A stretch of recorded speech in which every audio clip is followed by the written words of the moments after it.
2010ஆம் ஆண்டு. அப்போது திமுக ஆளுங்கட்சி, அம்மா அவர்கள் எதிர்க்கட்சி.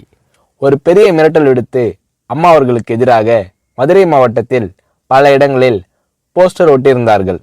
அந்த போஸ்டரில் அம்மா அவர்கள் மதுரைக்கு வந்தால் திரும்பி செல்ல மாட்டார், மதுரைக்கு அம்மா அவர்கள் வரக்கூடாது என்று மதுரை மாவட்டத்தில் பல இடங்களில் அந்த போஸ்டரை ஒட்டி பெரிய மிரட்டல் எல்லாம் கொடுத்தார்கள்.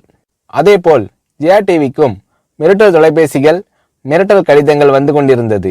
ஜெயா டிவியின் செய்தி பிரிவினர் இந்த மிரட்டல்களை பற்றியெல்லாம் தியாகத்தலைவி சின்னம்மா அவர்களிடம் சொல்லி அம்மா அவர்களின் கவனத்திற்கு கொண்டு சென்றார்கள். அம்மா அவர்கள் துணிச்சல், வீரம், கம்பீரம் இவற்றின் ஒட்டுமொத்த உருவம். அதனால் புரட்சி தலைவி அம்மா அவர்கள், நான் மதுரைக்கு போய் தீருவேன், பொதுக்கூட்டத்தில் பேசியே தீருவேன், எது நடந்தாலும் எதிர்கொள்கிறேன் என்று சொல்கிறார்கள். ஒரு கட்டத்தில் ஜெயா டிவிக்கு மிரட்டல் எப்படி வருகிறது என்றால், ஜெயா டிவியின் அலுவலகத்தை வெடிகுண்டு வைத்து தகர்ப்போம், அம்மா அவர்கள் மதுரைக்கு வந்தால் ஜெயா டிவியை ஒழிப்போம், இப்படியெல்லாம் நிறைய மிரட்டல்கள் தொலைபேசியின் வாயிலாகவும் கடிதத்தின் வாயிலாகவும் வந்து கொண்டிருக்கிறது.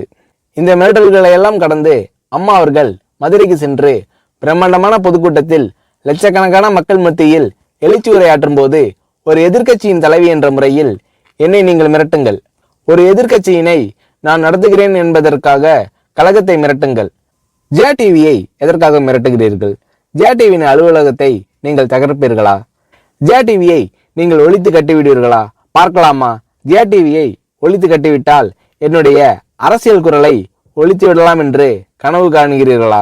ஜெயா டிவி என் உயிருக்கும் மேலானது, நான் என்னுடைய உயிரை விட அதிகமாக நேசிப்பது, என்னுடைய அரசியல் கரமாக நான் போற்றி புகழ்வது, அதன் மேல் நீங்கள் கை வைப்பீர்களா, பார்க்கலாமா என்று எழுச்சி உரையாற்றினார் புரட்சி தலைவி அம்மா அவர்கள். இப்படியெல்லாம் அம்மா அவர்களின் அன்புக்கும் மரியாதைக்கும் பாத்திரமாக ஜெயா டிவி இருந்தது.